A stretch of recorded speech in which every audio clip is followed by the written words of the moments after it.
Gloria a Dios. Démosle fuerte esa ofrenda de palmas a nuestro Dios, hermano.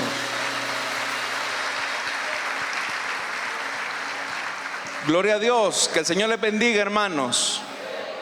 Bienvenidos al primer culto de este año 2025.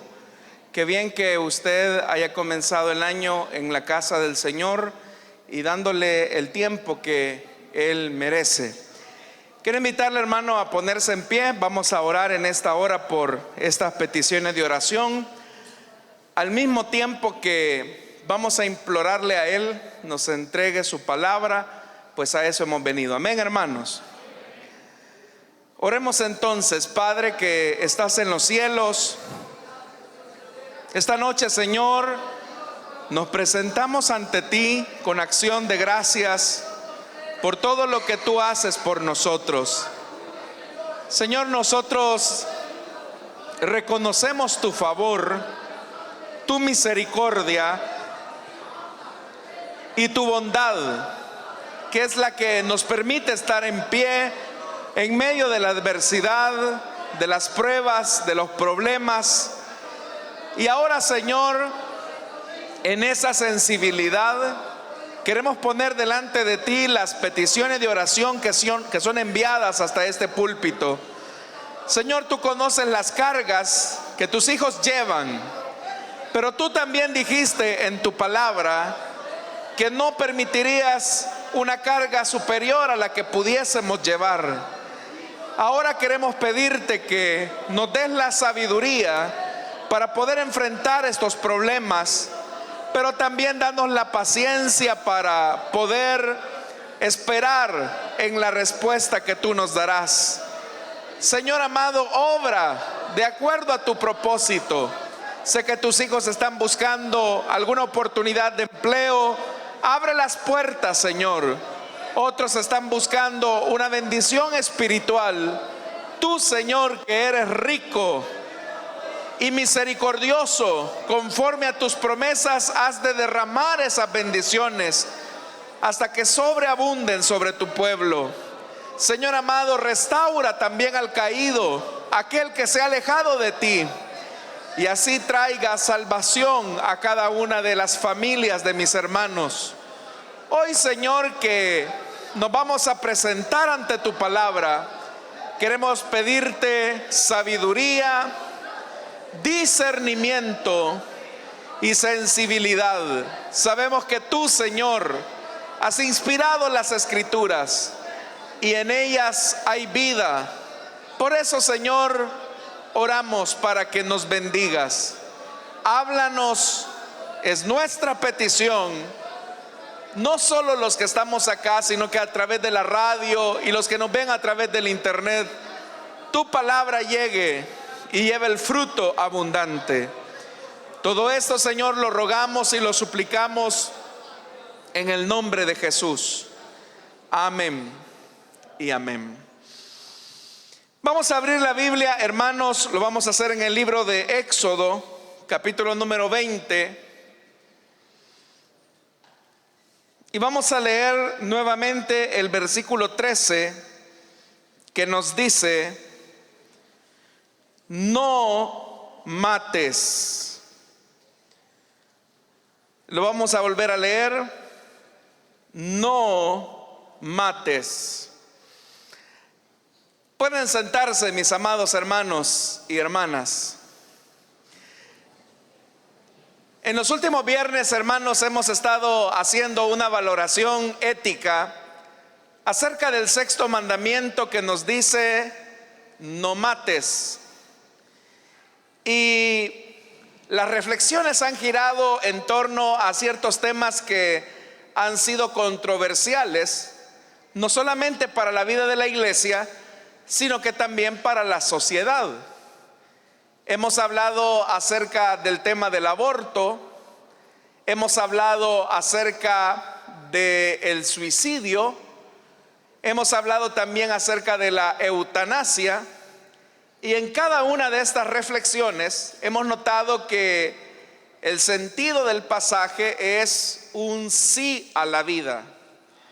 Pero en esta ocasión, hermanos, la reflexión bíblica que queremos hacer Es sobre un tema que en la sociedad salvadoreña se ha discutido, especialmente, hermanos, en época electoral, cuando algunos candidatos, especialmente los que se postulan para alguna diputación al Congreso, ofrecen el tema de endurecer las penas para los que cometen delitos graves como el asesinato u homicidio, y ellos hablan acerca del tema de la pena de muerte. Entonces, la pregunta que tenemos que hacernos ahora en esta reflexión y en torno a este pasaje de no matarás es si eso es aplicable cuando una persona le ha quitado la vida a otro ser humano. Es decir, ¿será que el sentido del pasaje incluye también a aquellos que por venganza, por codicia, por violencia le han arrebatado la vida a otro ser humano? Y en ese caso, ¿cuál debe de ser la pena que se debe de colocar a una persona que se ha manchado sus manos con sangre?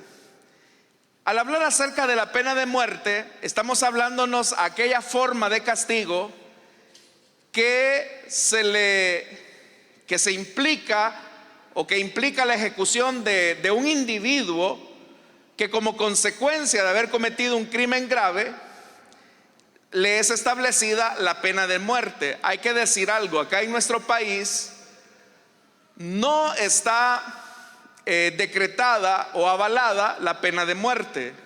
Creo que la última ejecución de pena de muerte que hubo acá en el país fue en la década de los 60, a inicios de la década de los 60. Tendríamos que buscar el dato específicamente. Pero la pena de muerte se considera como la máxima medida extrema de retribución hacia una persona, con el fin de hacerle justicia a alguien que ha sido víctima de asesinato, especialmente en un momento en el que se demanda esa anhelada justicia. Ahora, quiero decirle que actualmente en el mundo solamente 55 países la utilizan, es decir, dentro de su código penal establecen la pena de muerte, solamente en 55 países. Países como, por ejemplo, Arabia Saudita, la China y nuestro vecino más cercano, Estados Unidos, en algunos estados de la Unión Americana. Ahora, alrededor de la pena de muerte hay un desacuerdo generalizado en torno a ella, y este desacuerdo no solamente es en estos países donde está reconocida la pena de muerte, sino que también incluso en países como los nuestros, donde no está legalizado la pena de muerte. Y no solamente, hermanos, la discusión gira en círculos académicos, judiciales, sino que también la discusión incluye a los mismos cristianos. Entonces, ¿pero de dónde deriva la discusión entre los cristianos? Yo le aseguro que si aquí hiciéramos una encuesta, aquí encontraríamos opiniones encontradas, desde hermanos que estarían a favor de la pena de muerte y otros que estarían en contra. Pero ¿de dónde se deriva ese desacuerdo aún entre los cristianos acerca de la pena de muerte? Por un lado, hermanos, nosotros como cristianos tenemos un alto sentido de la justicia, ya que Dios mismo se declara perfectamente justo en su carácter. ¿Sí o no, hermanos? Sabemos que uno de los atributos de Dios es que Él es justo.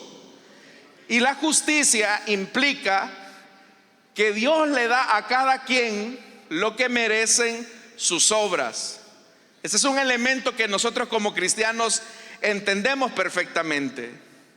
Pero el otro elemento que también nosotros entendemos perfectamente es que como cristianos tenemos un alto sentido de misericordia.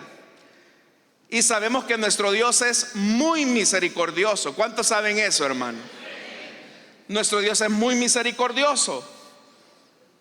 Y en ese sentido también los cristianos tienen un alto sentido de misericordia, al punto que recordamos las palabras que en su momento dijera el rey David, ¿verdad? Que el Señor es lento para la ira, pero grande en misericordia. Entonces, ¿cómo conjugamos el elemento de la justicia divina con el elemento de la misericordia divina?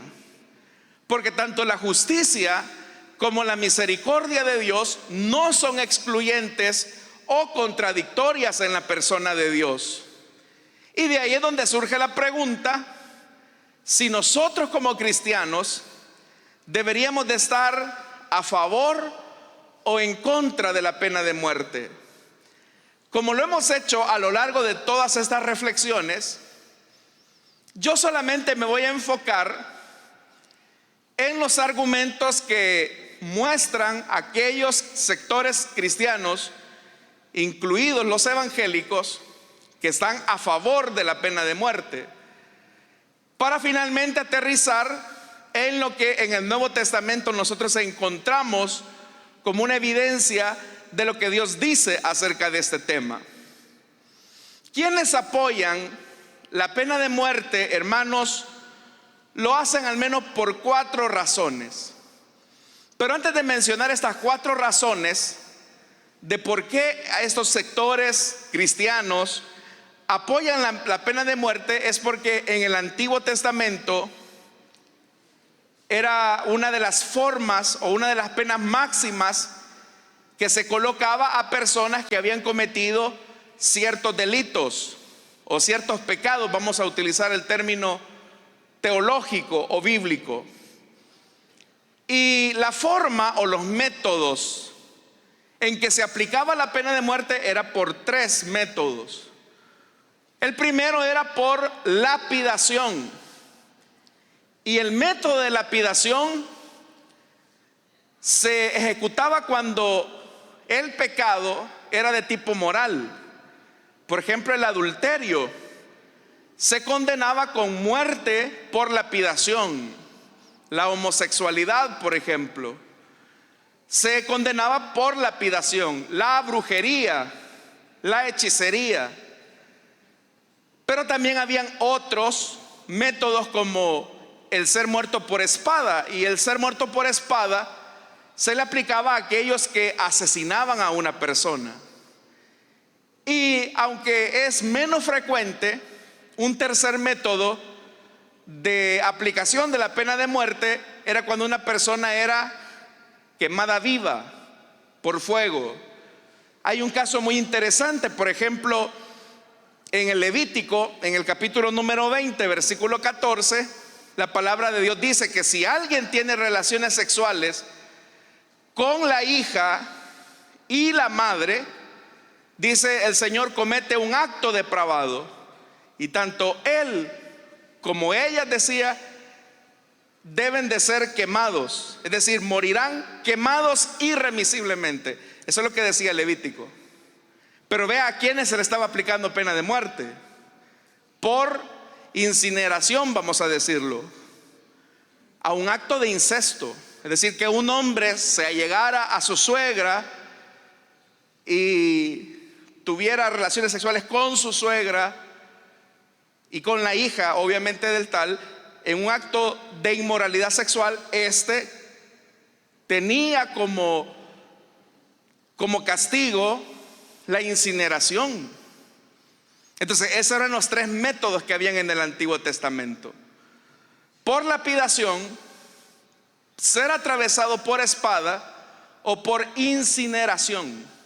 Esos eran los 3 métodos que la ley de Moisés establecía que se debía de aplicar a una persona que hubiese sido sorprendida en algún crimen o en algún pecado. Pero yo le decía que hay 4 razones por las cuales aquellos que abogan o están a favor de la pena de muerte sostienen, y son elementos bíblicos.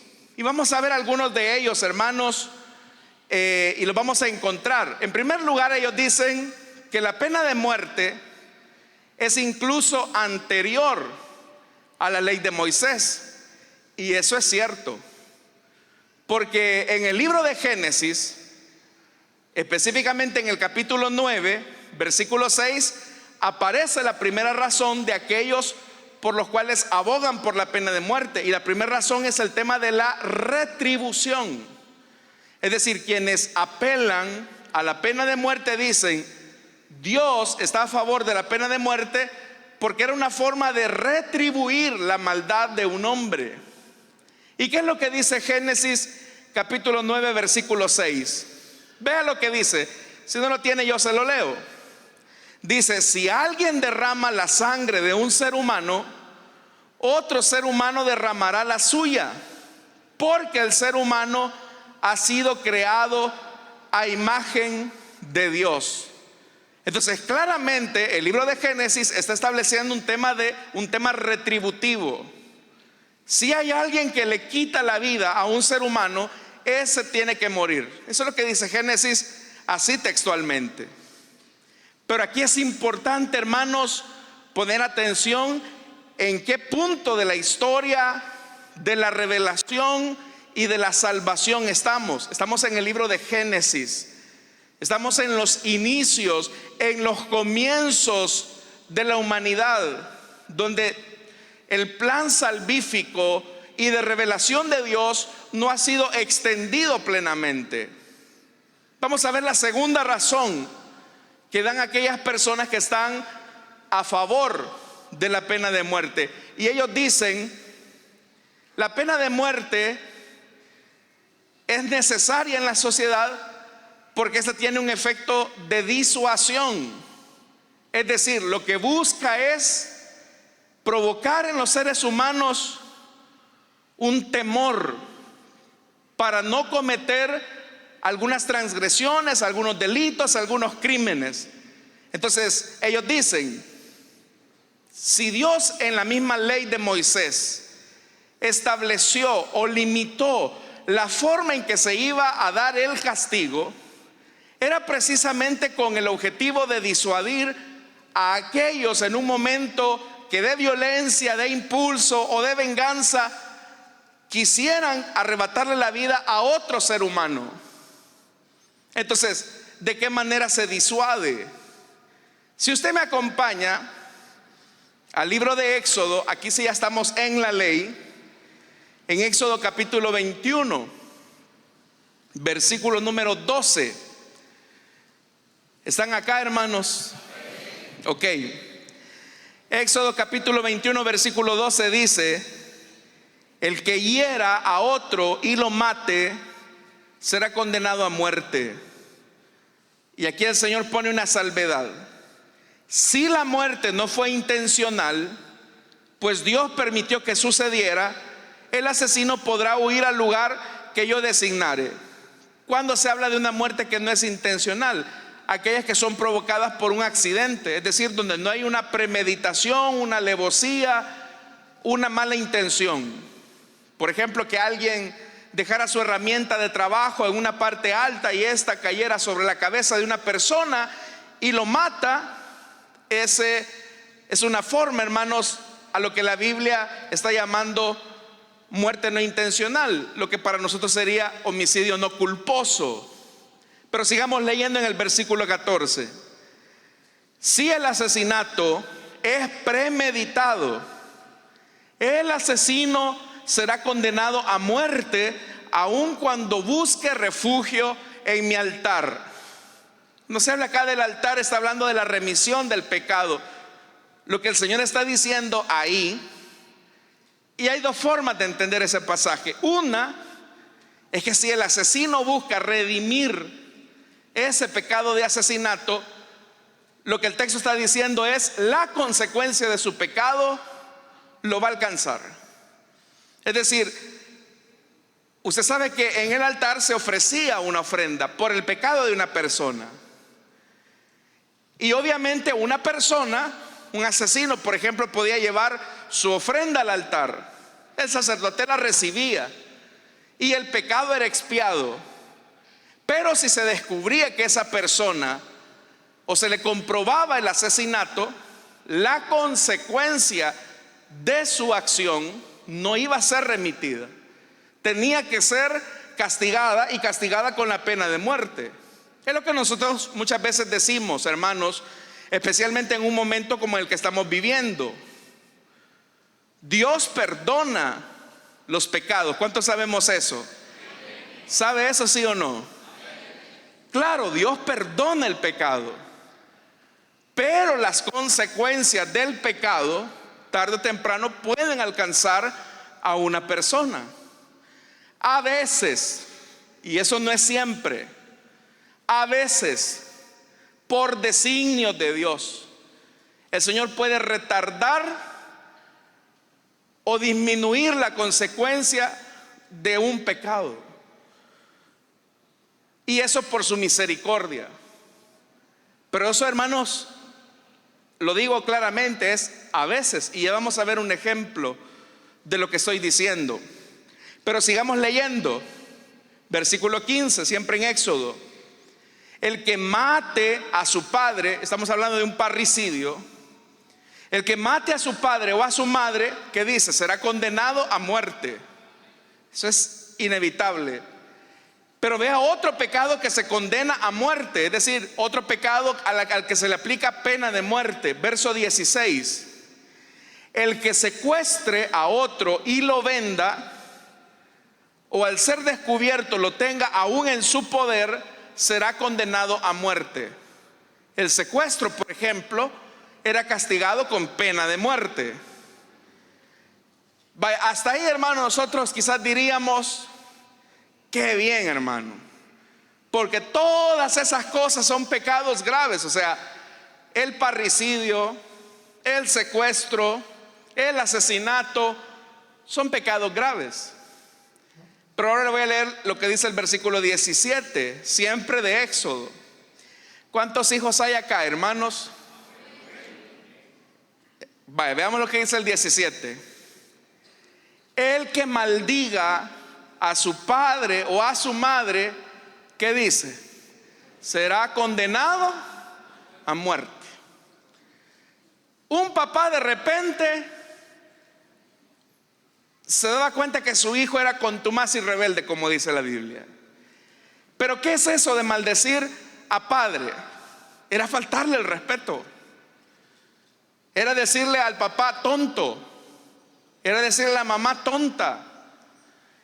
Era, ya ni se diga, intentar golpearlos o pegarles. Hermano, eso era motivo de pena de muerte. Entonces, ¿qué tenía que hacer el padre o la madre cuando se daba cuenta que tenía un hijo malcriado? Yo le acabo de preguntar cuántos hijos hay acá, y la razón de mi pregunta es esta: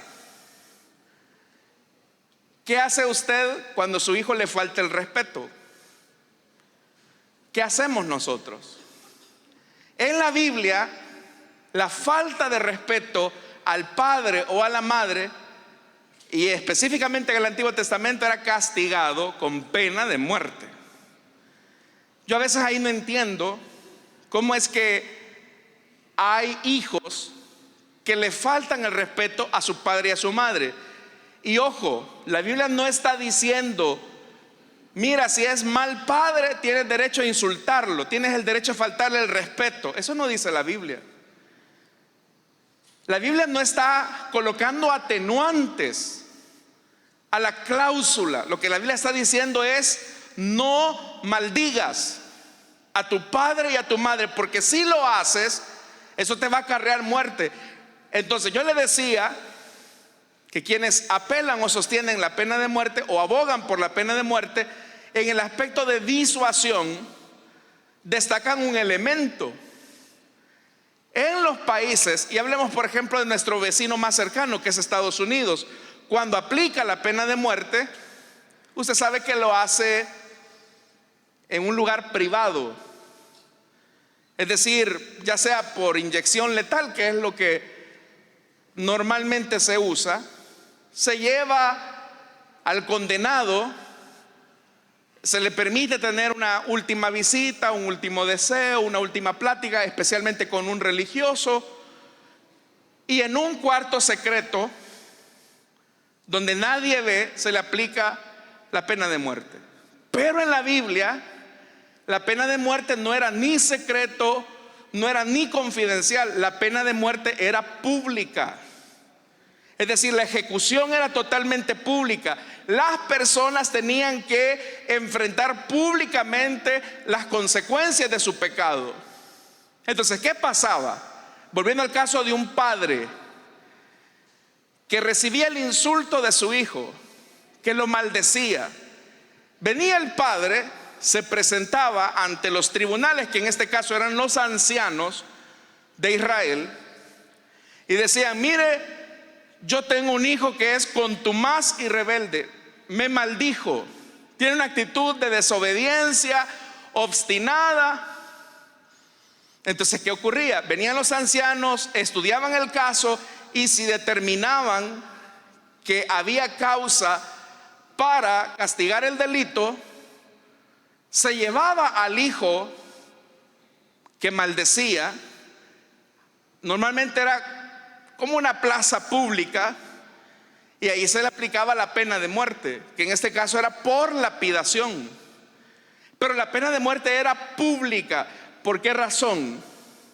Porque lo que buscaba la pena de muerte era tratar la manera de disuadir, es decir, que eso también sirviera de lección para otros hijos que a lo mejor tenían arranques de ira, o que a lo mejor tenían la intención también de maldecir o de actuar igual que a ese pobre prójimo que le acababan de aplicar la pena de muerte.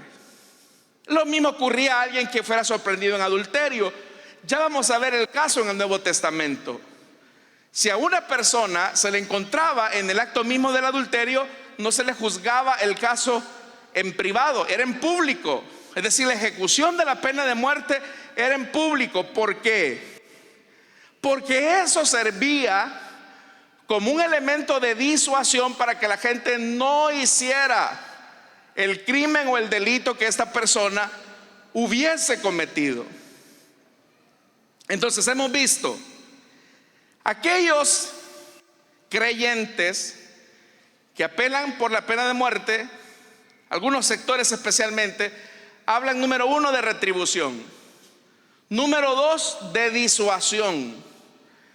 Pero hablan también de otro elemento, que es el de la protección.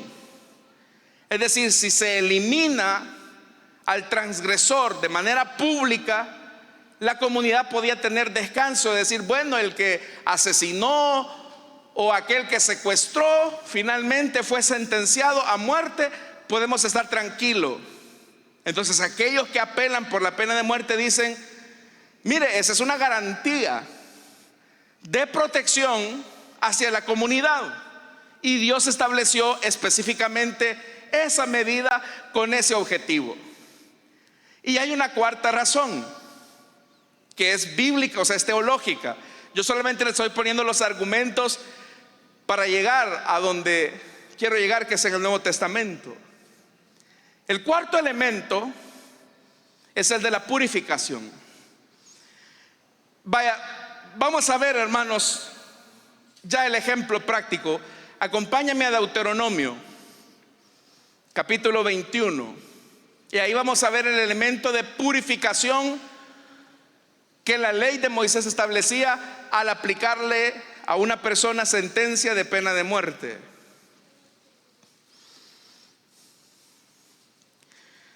Dice Deuteronomio capítulo 21, versículo 20. He tratado la manera de escoger los versículos que los que abogan por la pena de muerte mencionan más, o los que ellos consideran con más consistencia. Dice el versículo 20 de Deuteronomio 21: y dirán los padres a los jefes, eso es lo que le acabo de mencionar: este hijo nuestro es obstinado y rebelde, glotón y borracho. Vea que hay, hermanos, 4 razones.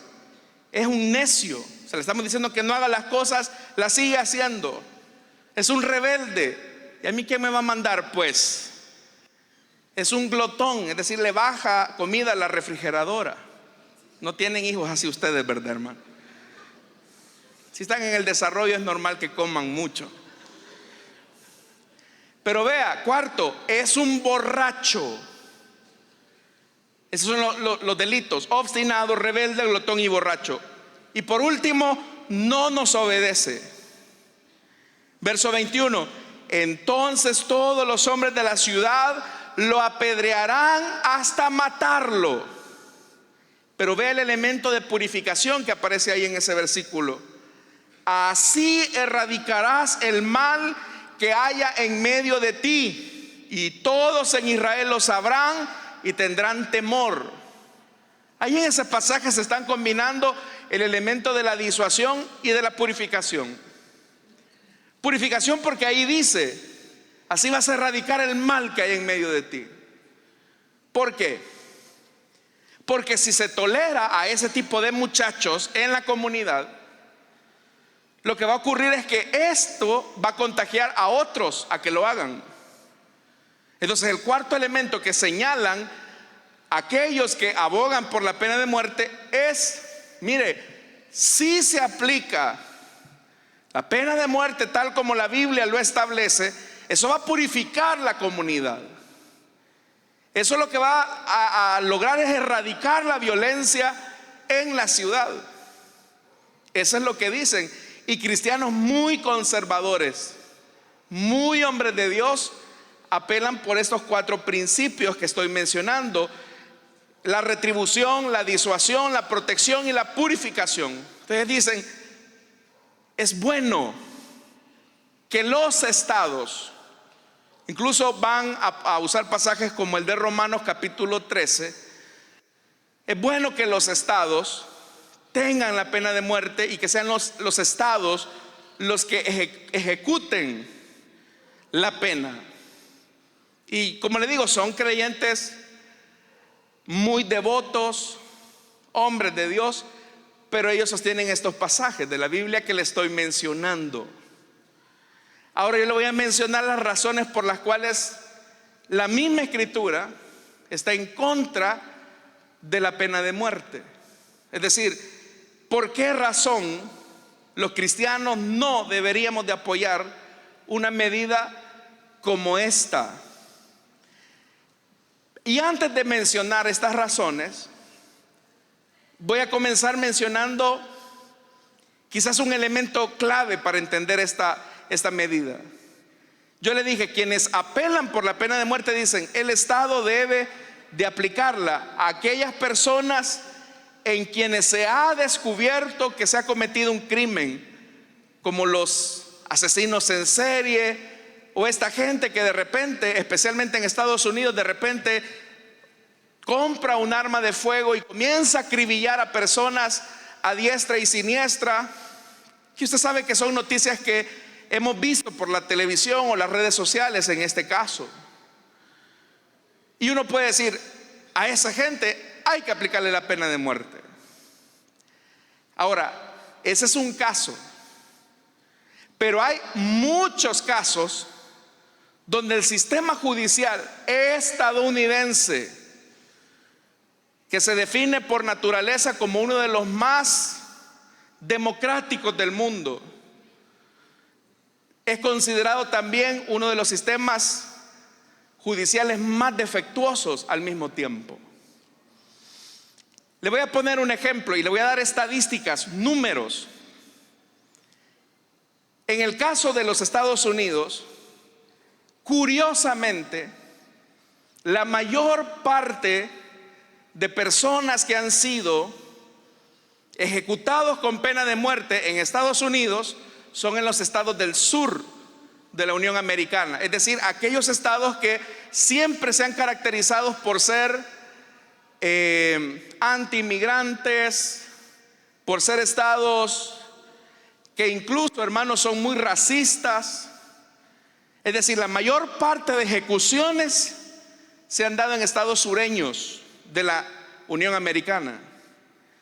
Pero aquí viene otro elemento importante: el 72% de los ejecutados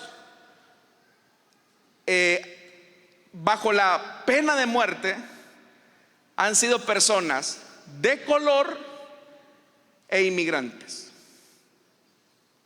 Note ese detalle interesante.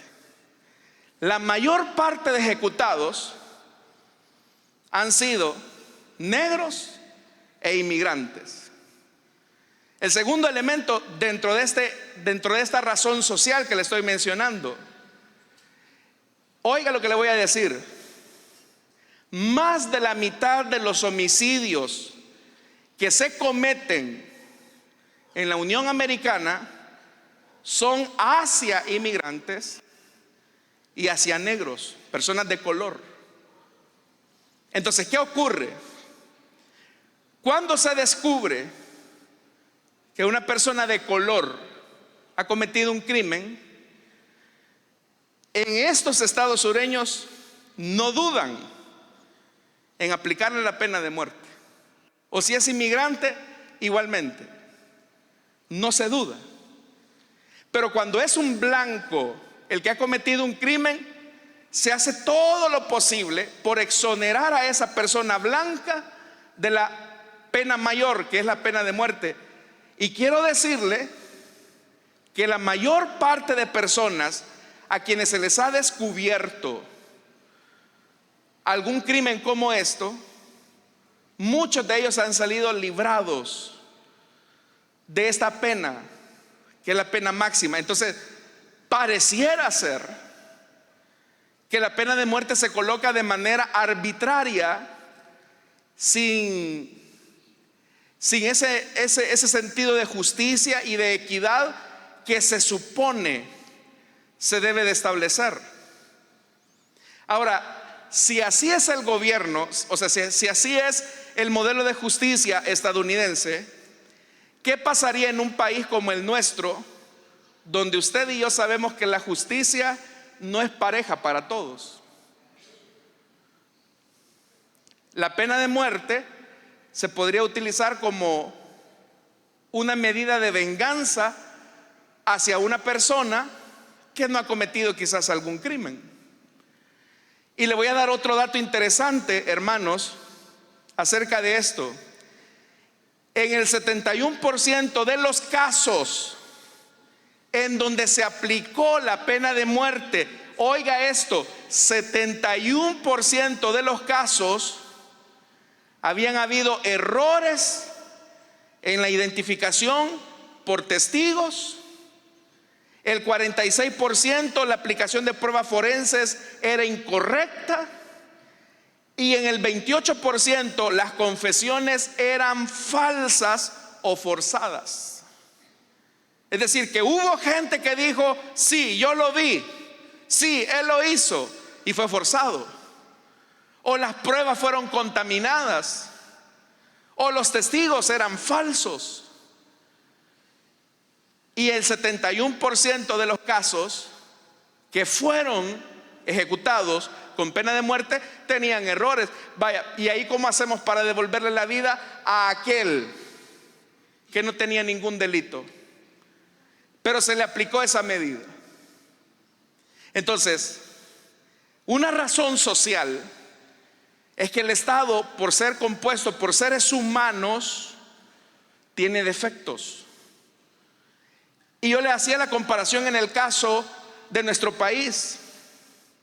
¿Qué pasaría si en nuestro país, la clase política de nuestro país, aplicara esa medida? O bueno, no son los políticos, pero el sector judicial que está siendo manoseado por la clase política del país. Eso es lo más correcto. Que se podía llevar a una persona, hermanos, de manera injusta para deshacerse de él. Y no nos vayamos lejos. Yo sé que a ustedes no les gusta este tema, pero porque se da la situación lo voy a mencionar. Hay 8,000 casos, más de 8,000 casos de personas que han sido capturadas en el régimen de excepción, que no tenían, hermanos, no se les hizo una debida investigación y eran personas inocentes. Y por ahí hubo uno que dijo: eso fue un efecto colateral. Pero ¿sabe cuál es el problema? Que uno puede decir: no, hermano, 8,000, ¿qué son 8,000? Ah, pero si fuera un familiar suyo, y si fuera un hijo suyo. Yo conozco de casos de muchachos que son, hermanos, buenos cristianos, buenos estudiantes, que no están involucrados en nada y que solo porque vivían en un lugar determinado, usted sabe cuál fue la consecuencia. Y si hubiera pena de muerte, hermano. Por eso le digo, uno tiene que tener mucho cuidado, especialmente cuando en la oferta electoral nos dicen: yo lo que les vengo a ofrecer es que legalicemos la pena de muerte. Y escuche quién lo está diciendo. En muchas ocasiones son personas que saben tocar la sensibilidad religiosa para lograr aceptación popular. Entonces esa es una razón social, y que yo solamente se la coloco. ¿Cómo le resarce el Estado? O más bien dicho, ¿cómo el Estado rectifica un error como: ups, lo matamos, no era él? Porque hubo testigos falsos, porque las pruebas fueron manoseadas.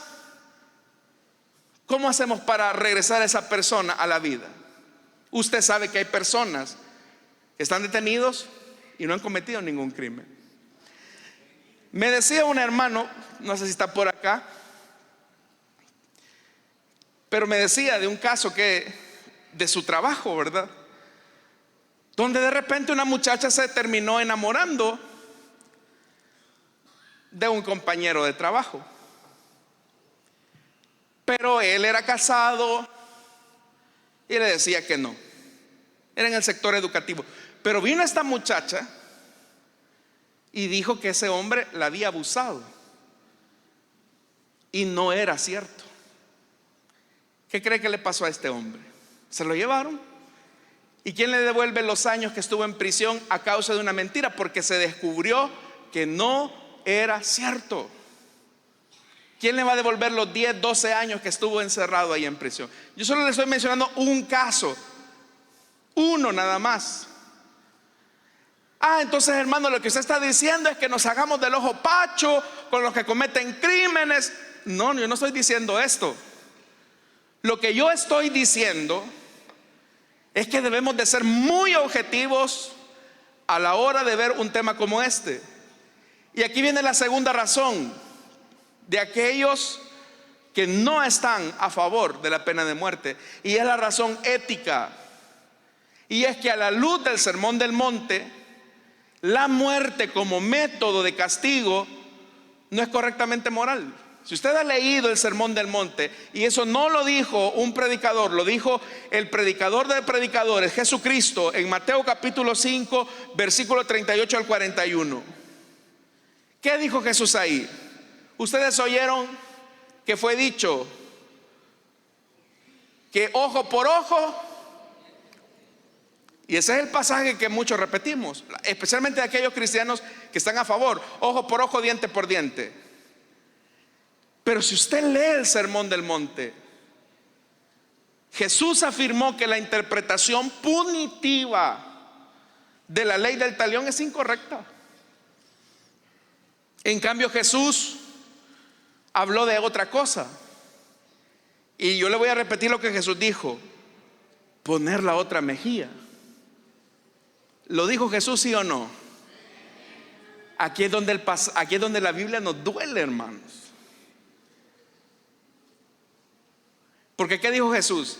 Al que te golpee en una mejilla, dale 2 trompadas y una buena patada. No, ¿qué dijo Jesús de Nazaret? El Cristo que yo predico y no me canso de predicar. ¿Qué dijo? Al que te pegue en una mejilla. ¿Por qué no nos gusta decir eso, hermano? Porque a ninguno nos gusta, seamos honestos.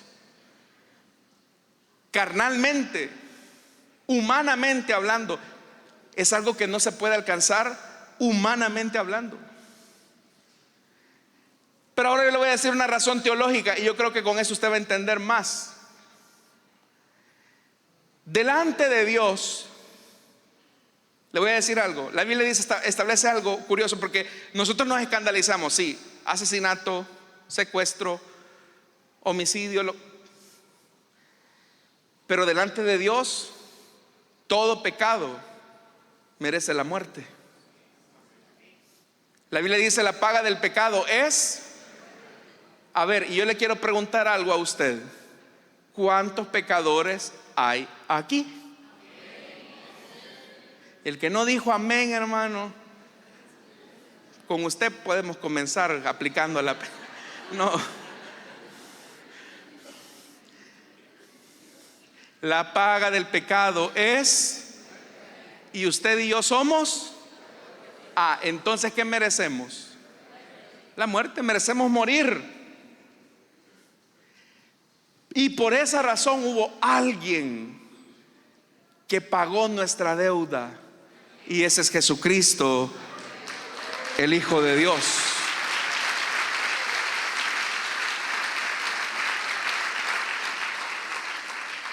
Y esto no es una disminución a la gravedad de un delito, porque usted recuerda aquel hombre que estaba al lado de Jesús en la cruz. Estaba ahí y él mismo lo dijo, se lo dijo a su compinche: nosotros estamos siendo ejecutados porque era lo que merecíamos, pero este hombre no merece estar acá. Y Jesús le dijo: mira, de cierto te digo, hoy estarás conmigo en el paraíso. ¿Le prometió eso el Señor Jesús, sí o no? Claro que sí. Pero eso cesó la consecuencia de su pecado, no, porque murió colgado en la cruz. Murió colgado en la cruz. ¿El Señor lo perdonó? Claro que lo perdonó, pero la consecuencia de su pecado lo alcanzó.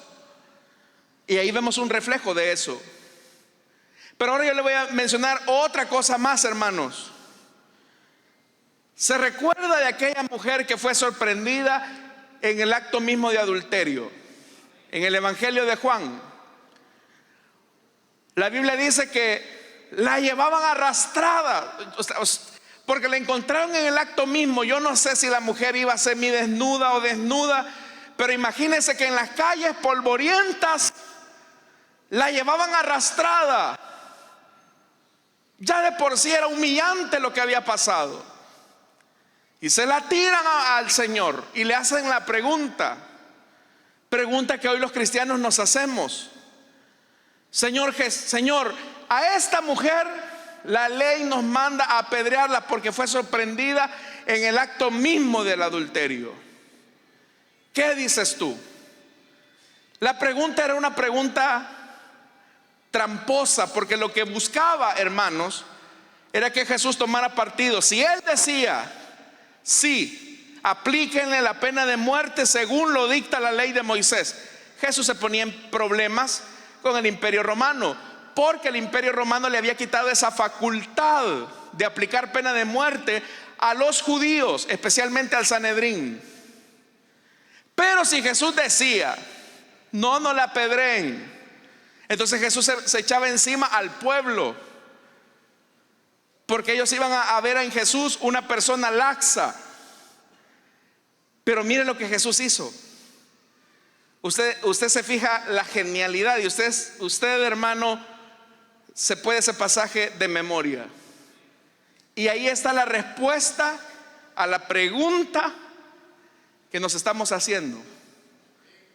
Jesús dijo: está bien, dijo Jesús, es cierto, eso manda la ley, pero el que de ustedes esté, ¿qué? Sin pecado, tire la primera piedra.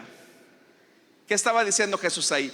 Que todo pecado merece la muerte.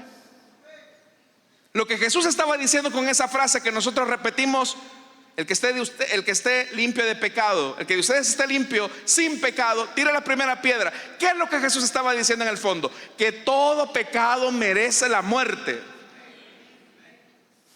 Jesús ahí está validando, no se está contradiciendo. ¡Auch! Entonces, ¿sabe cuál es el problema? Que estos iban a apedrear a la mujer, pero después, ¿quiénes iban a seguir? Todos ellos. Porque delante de Dios No hay pecados grandes ni pequeños, ni pecados chiquitos o pecadotes. No hay mentiras blancas ni negras. Delante de Dios, que es santo, 3 veces santo, todo pecado merece la muerte. Todo pecado merece la muerte. Entonces, ¿qué pasó? Que los más viejos, ¿por qué comenzaron los más viejos? Porque los más viejos tenían una lista más grande. Se comenzaron a acordar y dijeron: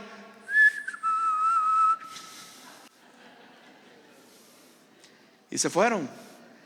Hasta que los últimos fueron los jóvenes. Y solamente quedó Jesús y la mujer. Solamente quedó el juez del universo y la acusada. Solamente quedó el santo frente a la pecadora. Solamente quedaron ellos dos. Y si había alguien que tenía el pleno derecho y la solvencia moral para hacer que un asteroide le cayera encima a esa mujer, ese era Jesús. Pero ¿qué hizo Jesús? Jesús le dijo a la mujer: mujer, ¿dónde están los que te condenan? Pues yo no veo a nadie, Señor. Vete, porque ni yo te condeno. Vete y no peques más. Y Jesús ahí le está otorgando el perdón a una mujer que fue sorprendida en el acto mismo del adulterio. Y le voy a decir algo más, que ni siquiera le pidió perdón a Jesús. Es que si usted leyó el relato, la mujer nunca le dice a Jesús: Jesús, perdóname. No, Jesús, el juez del universo, está perdonando a esta mujer. Claro, la humillación, la vergüenza fueron consecuencias que tuvo que enfrentar esa mujer. Pero el Señor Jesús le da la vida, es decir, le da el sí a la vida. Y vamos a sumar otro elemento importante con el que vamos a ir terminando. Sumemos a esta discusión el caso de Nínive y la misión profética de Jonás. La Biblia dice que la palabra del Señor vino a Jonás, hijo de Amitai, y le dijo: levántate, ve a la gran ciudad de Nínive y proclama contra ella que su maldad ya llegó hasta mi presencia. Los ninivitas eran sanguinarios. Y el mensaje que le vas a decir a los ninivitas es este: dentro de 40 días, ¿qué va a pasar? Nínive será destruida. La ciudad entera, yo me la he hecho, porque son asesinos. Y Jonás deseaba ver eso, porque el imperio había asesinado a muchos de sus hermanos. Entonces Jonás deseaba ver la muerte de los ninivitas. Y él fue a predicar así: dentro de 40 días Nínive será destruida. Pero dice la Biblia que el mensaje llegó a toda la ciudad y llegó a oídos del rey. Y dice la Biblia que los ninivitas creyeron a Dios y el anuncio llegó hasta el rey. Cuando el rey de Nínive se enteró del mensaje, dice que se levantó de su trono, se quitó su manto real, se vistió de ropas ásperas y se sentó sobre cenizas. Una actitud de arrepentimiento. Luego mandó y pregonó en toda Nínive: por el decreto del rey y su corte, ninguna persona, animal, ni ovejas, ni vacas va a probar alimento, ni van a pastar. Todas las personas se van a vestir de ropas ásperas y van a clamar a Dios, al Dios de este Jonás, con todas sus fuerzas. Un Dios que ya había decretado la muerte para todos los ninivitas. Pero ¿cuál era el razonamiento del rey? Oiga, el rey de Nínive no tenía nada seguro. ¿Quién sabe?, dijo el rey. Tal vez Dios cambie de parecer y aplaque el ardor de su ira y no muramos. Y se puede imaginar esos 3 días de ayuno. ¿Cuántos ayunan acá? No desayunan, ayunan. Si hoy andamos con la moda, nosotros los cristianos, de medio ayuno. Sí, hoy los ayunos de los cristianos son de medio ayuno, cuarto ayuno. Eso no es nada, hermano. Está como aquellos que dicen que ayunan en la noche y vigilan en el día. Eso no es así. 3 días de ayuno, ayuno nacional. Y usted puede escuchar los perros, imagínese eso, los perros ladrando porque tenían hambre, las vacas valiendo, todo eso, hermanos, era un sonido estrepitoso en la ciudad, y la gente clamando misericordia, gente asesina. Y el profeta Jonás, que era a favor de que los ninivitas fueran muertos, Jonás se fue a la parte más alta porque él quería ver cómo el Señor los hacía trizas. Pero dice la Biblia que el Señor escuchó el clamor de esa gente, vio su arrepentimiento. ¿Y qué pasó, hermanos? ¿Qué pasó? El Señor los perdonó. Y esa es la molestia de Jonás. ¿Cómo es que Dios perdona a esta gente que se ha manchado de sangre? Sangre de un pueblo que Dios dice que es su especial tesoro. Es que le han lastimado el pueblo a Dios, y ahora Dios sale con que los perdona. Pero ¿por qué los está perdonando? Porque hay un elemento clave. ¿Y qué es? Arrepentimiento. ¿Qué es lo que Dios busca? ¿La muerte del pecador o qué busca? Su arrepentimiento. Yo sé que esto que estoy diciendo para muchos es muy difícil de digerir, porque consideran que sus pecados no son tan graves como las de un asesino. Pero déjeme decirle que aún Isaías, que al ver la gloria de Dios, al contemplar la gloria de Dios, dijo: ay de mí, que soy hombre de labios inmundos y habito en medio de pueblo de labios inmundos. Mis ojos han visto al Señor. Isaías sentía el peso de la santidad de Dios y veía la gravedad de su pecado. Es que ¿sabe cuál es el problema nuestro? Que nosotros ya nos acostumbramos al pecado y nos escandalizamos de pecados groseros, pero no nos escandalizamos de la misma manera con pecados como el chambre. ¿Cuántos tienen acá el don de lenguas, pero no del espíritu? Hablan hasta por los codos lo que no deben. No, yo solo me desahogo en familia. Delante de Dios los chambrosos merecen la muerte. Los que son codiciosos, los que en todo andan viendo dinero. Los codiciosos no entrarán al reino de los cielos. Los adúlteros. No, hermano, yo le soy fiel a mi mujer desde hace muchos años. Y si viéramos su celular, varón, y si viéramos las miradas que hace aquí en la iglesia,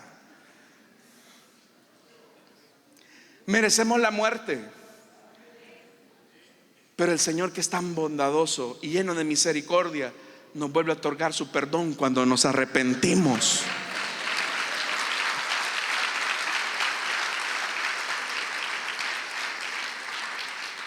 Y voy a terminar con la oración de Jonás, que es la oración que muchos cristianos hacen. Es que a eso los deberían de encerrar y ponerle fuego. Mire la oración de Jonás: oh Señor, ¿no era esto lo que yo decía cuando todavía estaba en mi tierra? Por eso me anticipé a huir a Tarsis, pues bien sabía que tú eres un Dios misericordioso y compasivo, lento para la ira y lleno de amor, y que cambias de parecer y no destruyes. Así termina la oración de Jonás, con una frustración. Pero ¿sabe cuál es el pecado de Jonás? Que Jonás está creyendo más justo que Dios. ¿Y sabe cuál es nuestro problema, mi amado? Que nosotros también podemos ponernos en la posición que no nos corresponde. Por eso, hermanos, el Señor dijo algo: Significa que Dios se hace del ojo pacho con el asesinato. Significa que Dios se hace del ojo pacho con las guerras. Significa que Dios no entiende el dolor de las familias cuando ven que han perdido a un ser amado gracias por las manos de un asesino. No. El Señor dice: mía es la venganza, yo pagaré.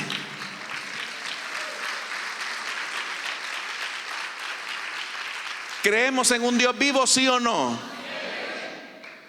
Y fíjese que la pregunta es esta: una de dos.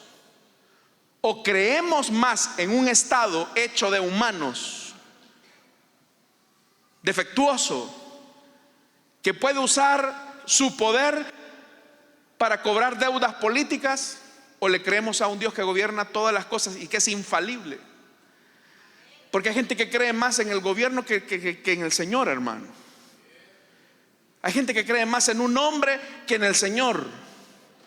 Pero la iglesia solamente tiene un Dios y un Señor, y ese es el Jesucristo, el que murió en la cruz del Calvario.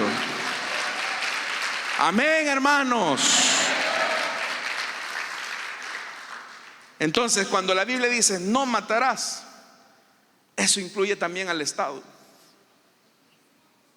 Y ahí, como le digo, tenemos que entender que Dios desea una justicia de vida. Eso no significa que el Estado, bueno, entonces con misericordia vamos a corregir el mal social. No, el Estado tiene que aplicar la ley. El Estado tiene que aplicar la debida investigación. El Estado debe de priorizar al ministerio público. El Estado debe de crear las condiciones necesarias para que esta gente vuelva nuevamente a reinsertarse, y si no, que se aplique la debida ley normativa que está actualmente vigente en nuestras leyes.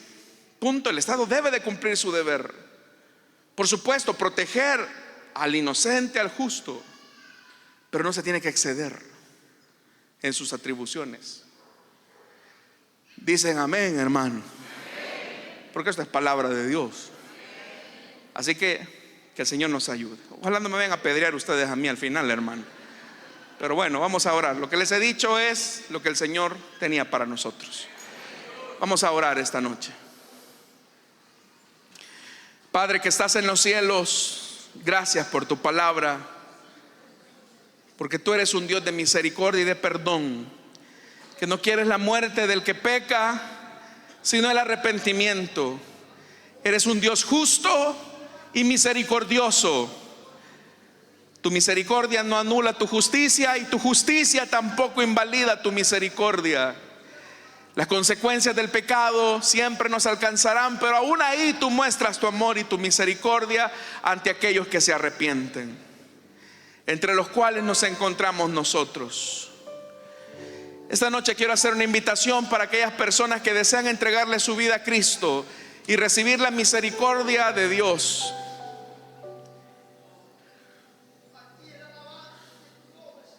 ¿Hay alguien esta noche que quiere entregarle su vida a Cristo o desea reconciliarse? Póngase en pie. El Dios de la Biblia es un Dios justo, pero también es misericordioso. Es un Dios que castiga, pero que también perdona. Y la clave está en el arrepentimiento. La Biblia dice que si confesamos nuestros pecados, Él es fiel y justo para perdonarnos. Así que esta noche quiero hacer una invitación. ¿Habrá alguien que quiera entregarle su vida a Cristo? Póngase en pie, voy a orar por usted. O si usted desea reconciliarse con el Señor, póngase en pie, vamos a orar por usted. ¿Habrá alguien? ¿Hay alguien que quiere entregarle su vida a Cristo o desea reconciliarse? El tiempo ya me avanzó.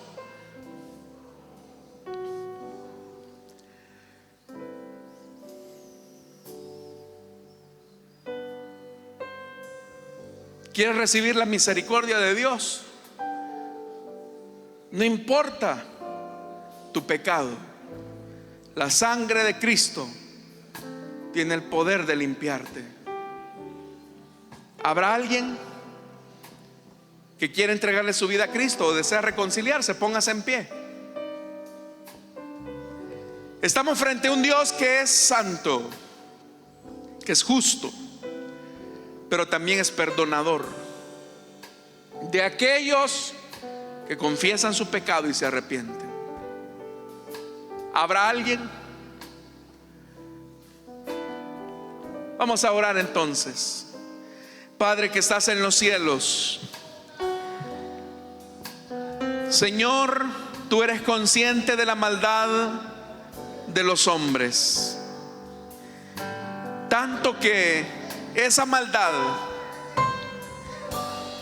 llevó a tu Hijo Jesucristo a morir en la cruz. Fue la maldad, la deslealtad de los hombres que trataron a tu Hijo de la forma en que lo hicieron cuando lo clavaron en el madero. Pero aún ese pecado tú lo usaste, Señor, para cumplir tu plan salvífico de redención hacia aquellos a los que habías amado. Señor, gracias, porque por tu muerte nuestra deuda fue saldada, porque el pecado que nosotros debíamos de pagar, tú lo pagaste en la cruz. Gracias, Señor, porque tu sangre sigue viva y eficaz para todos aquellos que creen. Señor amado, ayúdanos a desarrollar el corazón del Sermón del Monte, a no ser vengativos, a no permitir, Señor, que la ira del hombre determine la justicia que anhelamos, sino que tu justicia, Señor, ilumine nuestros pasos hacia la eternidad, creyendo que tú, Señor, ves todas las cosas. Sana el dolor de aquellos hermanos que han tenido que enfrentar situaciones difíciles por manos de personas que han lastimado a sus familias. Dejamos en tus manos la venganza, Señor, porque sabemos que es justa, y oramos por el arrepentimiento de aquellas personas que nos hacen mal. Oramos, Señor, por el arrepentimiento de aquellos que nos ofenden. Oramos por el arrepentimiento de aquellos que nos han lastimado. Y ayúdanos también a entender, Señor, que tú también anhelas la paz entre los hombres. Ayúdanos a nosotros también a ser instrumentos de paz. En Cristo Jesús. Amén y amén. Gloria al Señor, hermanos. Hermanos, hemos llegado ya a la parte final de este servicio. Solamente recordarle que estamos a punto de ofrendar al Señor.